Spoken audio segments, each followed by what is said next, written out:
Throughout the history of mankind, the divine messages are often shrouded in mystery. Prophets, messiahs, or whichever names you call them, are often persecuted and oppressed, their words obscured. But how do we distinguish the true from the false? To do so, one can only rely on the divine's guidance, and the truth will reveal itself to those who earnestly seek it.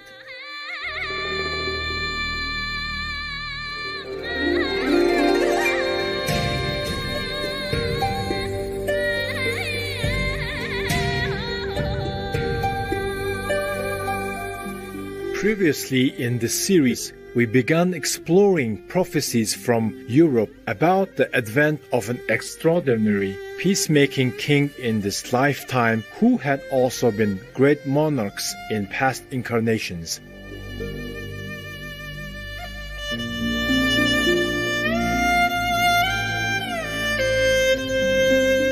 In Asia, there is another traditional belief in the return of a great ruler and the hero of the people. Gracing the earth in the 12th century, Genghis Khan is renowned for building the great Mongol Empire. The size of Africa, it was the largest connected land empire in world history.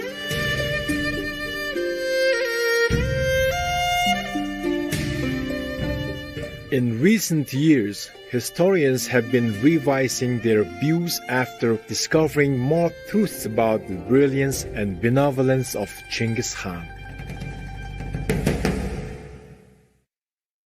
Born poor and illiterate in a time of strife, he overcame adversities and taught himself through sheer discipline and determination to form a peaceful empire, and thus stopped the constant fighting among the smaller tribes. A great diplomat, he saw no honor in fighting and preferred instead to let rumors of his might to spread in order to encourage enemies to surrender and cooperate. How was Genghis Khan able to gain more lands and subjects in 25 years than the Roman Empire accomplished in 400 years? He was in fact, as Supreme Master Qin Hai once revealed, no ordinary ruler but a master, and thus handled matters, including conflicts, on a different level. These are the forces of Maya anyway, the opposite ones. So that the master can absorb quickly, because it's a master, it's not a normal ruler. But of course there is some price to pay, it's not like scot-free, but because such a ruler is a master, so they can do it. But mostly in the conflicts, these so-called masters, they will try their best to solve the conflicts with friendship, like King Arthur used to do. And like King Genghis Khan, he went everywhere and people just surrender.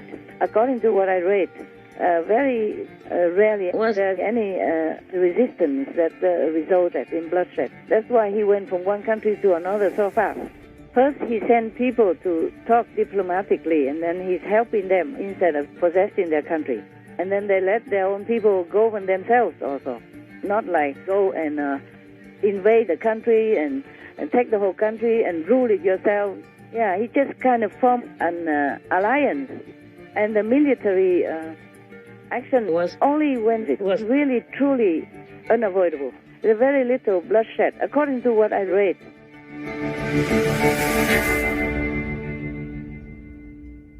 Once uniting the disparate tribes, Genghis Khan concentrated on building peace and prosperity for all his citizens while allowing local customs to continue. He created the world's greatest trading network, including roads, granted freedom of religion, abolished torture and slavery, espoused meritocracy over aristocratic privilege, and supported women's rights, among other policies considered way ahead of his time. In addition, Genghis Khan's rule is also credited with achieving the world's first ever international postal service, the first wide use of paper money, and the first culture to support universal literacy.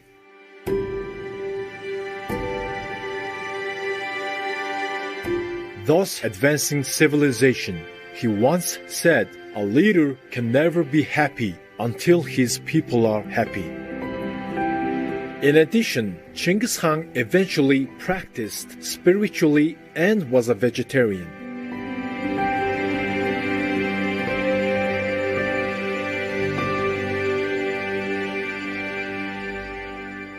It is no wonder that centuries later, the Mongolian people still regard Genghis Khan with profound love and veneration.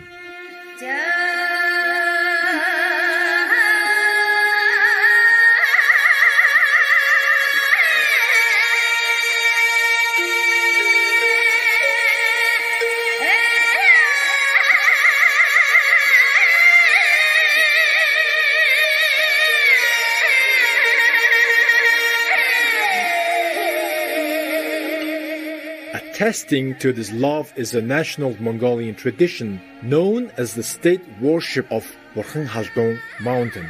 The sacred mountain is both the birthplace and burial site of Genghis Khan.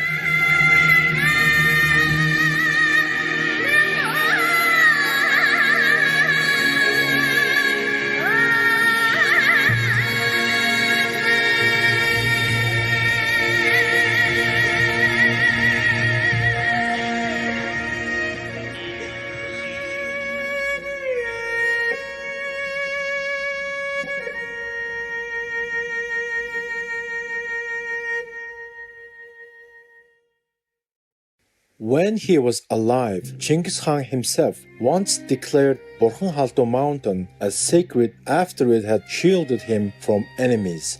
Following were his humble words of gratitude as retold and recorded in the secret history of the Mongols. Хат хавцлын сүвийг ирж, халдун уулан дутааж ирээд, халис холцсоор гэр барьж, халуун амиа хамгаалав.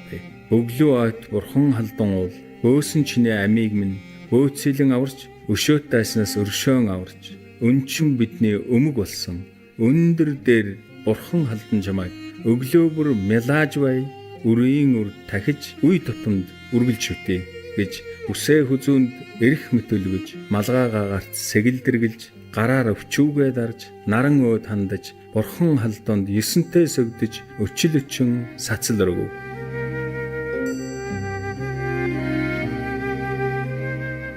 In his honor, the state worship of Borkhanghaldong mountain, held every 5 years, consists of 3 ceremonial events, all centered around the expected return of the beloved Genghis Khan. The first ceremony is the reclamation of the black and white spirit banners of Genghis Khan. In the time of the Mongol Empire, these unique banners called tok were used by the Hans. The 9 black banners signified wartime, while the 9 white banners were an emblem of peacetime. The very original togs were protected by the Tibetan Gelugpa Lamas in their temple for centuries as the symbol of the spirit of the beloved Khan, whom they respected very much.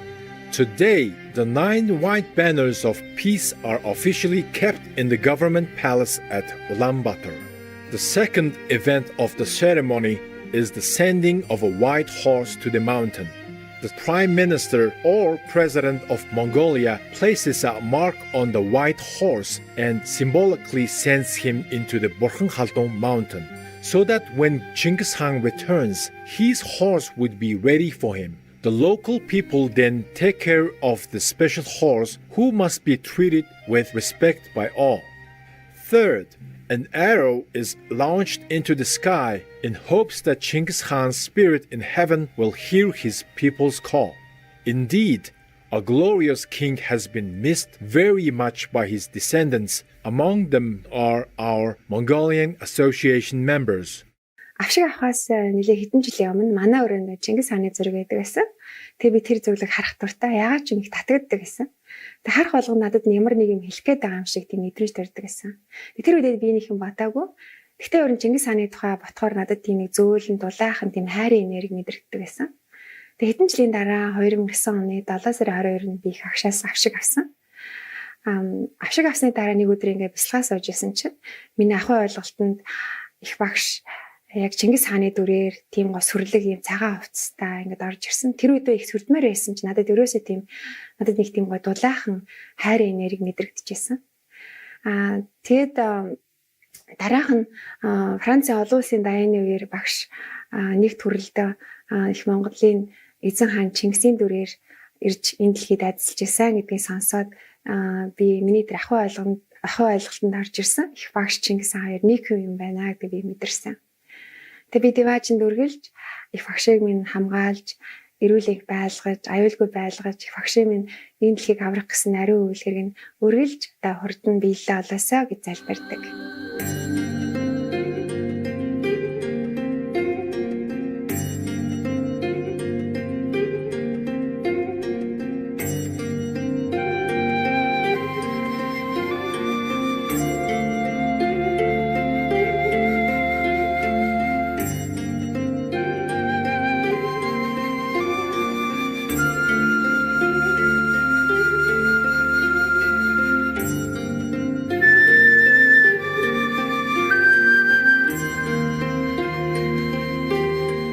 Их багшигаа урд төрөлтөө Чингис хаан байсан гэдгийг мэдснээр Монгол авшигтан бидний эзэн хаанаа шүтэн дээдлэх сэтгэл дахин сэргэж олон асуултын тайлал болж өгсөн билээ. Сен-Флицер энэ талаар мэдснийхаа дараа цагаан сарын олон улсын дайнд оролцохоор Тайван явсан. Тайванд очихдоо их багштайгаа уулзахаас гадна эзэн хаандаа золгоно гэсэн хоёр зорилготой явсан билээ. Олон улсын дайнд очиод их багш биднийг ажиллахаар гарч ирэхэд би их багштай бас эзэн Чингис хаандаа залбирч байлаа. Би залбирч байхдаа дотроо ийхүү уйлж байлаа. Их багш минь, эзэн хаан минь, таны үүсгэсэн агуу гүрэнд дороотож, хүн ардан зовж, таны бүтээсэн агуу оронтой харьцуулшгүй дорооджээ. Би их багшид хандан их орноо эзэслэж, зөв зам дээр нь гаргахыг, энэ бүгдийг засахад туслахыг нулимс туслуулан гуйсан билээ. Тэгээд даян дууссаны дараа Монголдо бусж ирсэн даруйд эзэн хааны олон хоногоор томоохон аян дайны өмнө ёслол залбирал хийдэг Бурхан халдун тахилга дуул руу аялахаар болов. Бурхан халдун уулын оргид гарах үед өөдөөс олон зуун жил хүлээсэн сүнслэг хамгаалагч тогтов. Тэд эртний Монгол цэргийн хувцастай сүрлэг харагдаж байсан. Тэд их хааныгаа хэдэн зуун жилээр хүлээж байгаагаа хэлж илэрхийлж байлаа. Тэдэнтэй тэврэлтэн золох тэр агшинд их багш буюу Чингис хааны илгээсэн ивэл хайр сүнслэг илгээнжүүд надаар дамжин урсаж тэднлөө шингэж байлаа.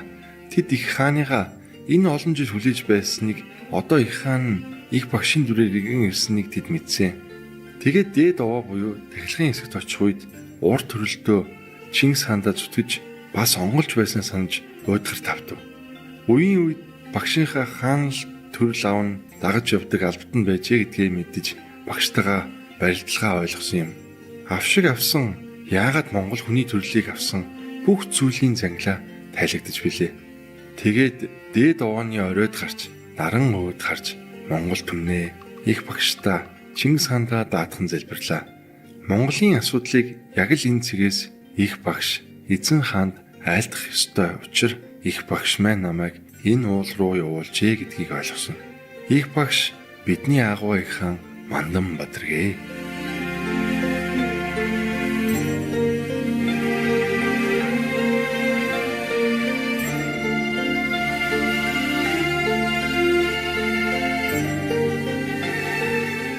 As some of our Mongolian Association members saw in their visions, Supreme Master Qinghai was the great king of the Mongols, Genghis Khan. Perhaps he had heard the sincere calls of his people, carried by the winds above the Burkhan Haldun mountain. Also, his return is bringing a lasting peacetime to our world, as signaled by the 9 white banners.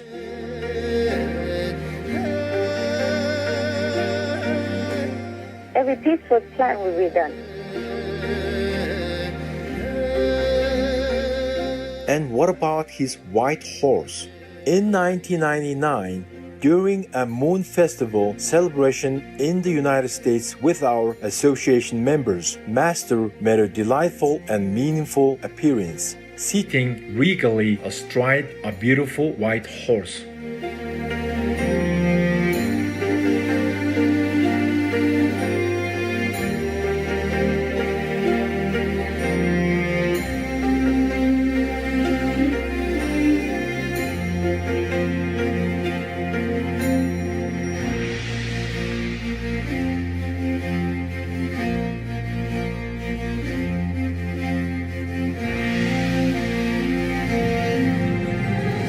Thank you, excellent viewers, for joining us today.